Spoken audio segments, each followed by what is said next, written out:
दिल्ली के अंदर आम आदमी पार्टी के विधायक दल की बैठक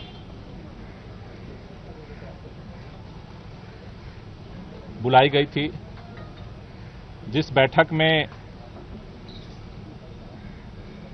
दिल्ली के अगले चुनाव तक मुख्यमंत्री की जिम्मेदारी सर्वसम्मति से आतिशी जी को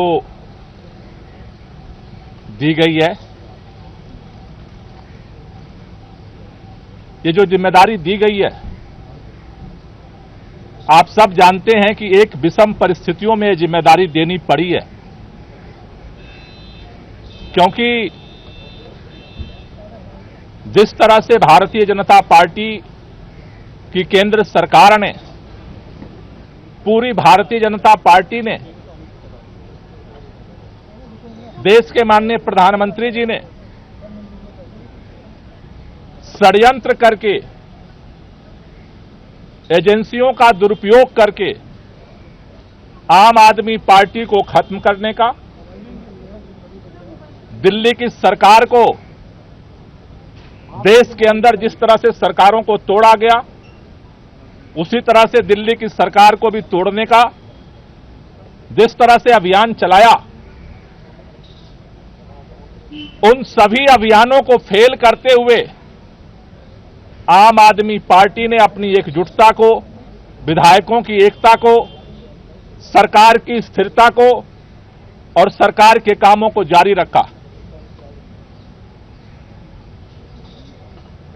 इन्होंने ये कोशिश की कि अरविंद केजरीवाल जेल के अंदर इस्तीफा दे दें और सरकार को गिराया जा सके, लेकिन अरविंद केजरीवाल जी ने दिल्ली के लोगों के हितों के लिए, दिल्ली के लोगों के काम को जारी रखने के लिए निर्णय लिया कि जेल के अंदर हम इस्तीफा नहीं देंगे और जेल से सरकार चलाएंगे, और उन्होंने सरकार चलाई। लेकिन जेल से आने के बाद उन्होंने यह निर्णय लिया कि जिस तरह से अरविंद केजरीवाल की जो सबसे बड़ी ताकत है, ईमानदारी की ताकत, उसी ईमानदारी की ताकत से अरविंद केजरीवाल जी ने दिल्ली के लोगों के लिए वो काम किया जो आज तक इतिहास में भारत की कोई राज्य सरकार नहीं कर पाई। लेकिन उनके ऊपर, उस ईमानदारी के ऊपर कीचड़ उछाया गया भारतीय जनता पार्टी की तरफ से, और उसको देखते हुए दिल्ली के मुख्यमंत्री अरविंद केजरीवाल जी ने जेल से आने के बाद यह निर्णय लिया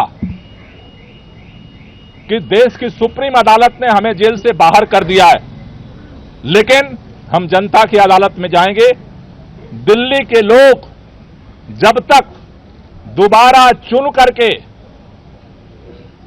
उन्हें अपना समर्थन नहीं देते, तब तक दिल्ली का मुख्यमंत्री नहीं बनेंगे। आज इन परिस्थितियों में जब उन्होंने अपना इस्तीफा देने का निर्णय लिया, आज विधायक दल की बैठक हुई। विधायक दल की बैठक में सर्वसम्मति से यह निर्णय हुआ है कि अगले चुनाव तक हम चाहते हैं कि ये चुनाव अक्टूबर-नवंबर में कराए जाए, जल्द से जल्द कराए जाए। जब तक चुनाव नहीं होता है, अरविंद केजरीवाल जी को प्रचंड बहुमत से जनता दिल्ली का मुख्यमंत्री नहीं बनाती है, तब तक के लिए आतिशी जी को दिल्ली के मुख्यमंत्री के रूप में जिम्मेदारी निभाने के लिए प्रस्ताव सर्वसम्मति से पारित हुआ है।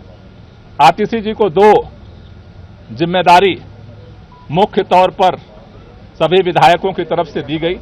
पहला कि दिल्ली के 2 करोड़ लोगों के साथ मिलकर के भाजपा के सारे रुकावटों के बावजूद हम काम जारी रखेंगे, और दूसरा, भारतीय जनता पार्टी अरविंद केजरीवाल के नेतृत्व में दिल्ली के लोगों को जितने काम किए गए उन सबको रोकना चाहती है।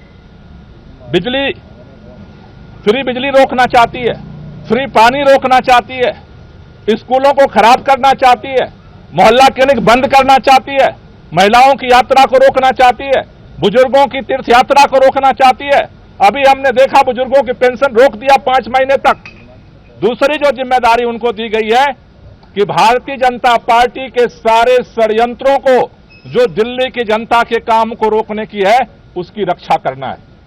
हमें कल भी इस भाजपा के षड्यंत्र से हम लड़ रहे थे और इसलिए नए मुख्यमंत्री की जिम्मेदारी है संघर्ष को जारी रखना, भाजपा के नेताओं से, भाजपा की सरकार से, भाजपा के षड्यंत्रों से दिल्ली की जनता के कामों को सुरक्षित रखना, उसकी रक्षा करना।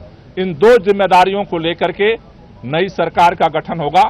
4:30 बजे मुख्यमंत्री जी अपना इस्तीफा देने के लिए उपराज्यपाल के पास जाएंगे और उसके बाद नई सरकार बनाने की दावेदारी विधायक मंडल दल की तरफ से प्रस्तुत की जाएगी। दोनों काम एक ही साथ होगा क्या? उसी समय दावा पेश होगा नई सरकार बनाने का? पहले मुख्यमंत्री जी अपना इस्तीफा देंगे और उसके बाद जो विधानमंडल दल का जो प्रस्ताव है नेता चुनने का, वो दावेदारी का प्रस्ताव रखा है। सवाल ये है कि जब अरविंद जी इस्तीफा देने जाएंगे, उसी दौरान इस्तीफा देने के साथ ही में आतिशी जी का नाम का भी वहीं पर प्रस्ताव दिया जाएगा या फिर अलग के बाद में फिर वो प्रक्रिया होगी? देखिए, ये दोनों प्रस्ताव अरविंद केजरीवाल जी पहले अपना इस्तीफा देंगे और इस्तीफा देने के बाद जो नई सरकार गठन की दावेदारी है वो भी प्रस्तुत की जाएगी। बैठक में कैबिनेट में कुछ खाली हुई बैठक में क्या दो मंत्रियों को लेकर आज ही प्रस्तुत किया जाएगा। आज ही इस्तीफा भी प्रस्तुत किया जाएगा और नए सरकार गठन के लिए दावेदारी भी प्रस्तुत की जाएगी। जहां तक नए मंत्रिमंडल की बात है, उसके बाद जो है पार्टी बैठ करके उसके लिए निर्णय लेगी। और इसकी चर्चा नहीं हुई, सारे विधायक एक साथ जाएंगे, प्रतिनिधिमंडल जाएगा। आज जो विधायक दल की बैठक हुई है उसमें जो है जो नई कैबिनेट को लेकर भी कुछ चर्चा हुई है। अभी आज जो विधायक दल का नेता चुना गया है उस दावेदारी को उपराज्यपाल के पास प्रस्तुत किया जाएगा। कैबिनेट का फैसला बाद में किया जाएगा। For exclusive and insightful videos, subscribe to our new channel ABP Live Premium.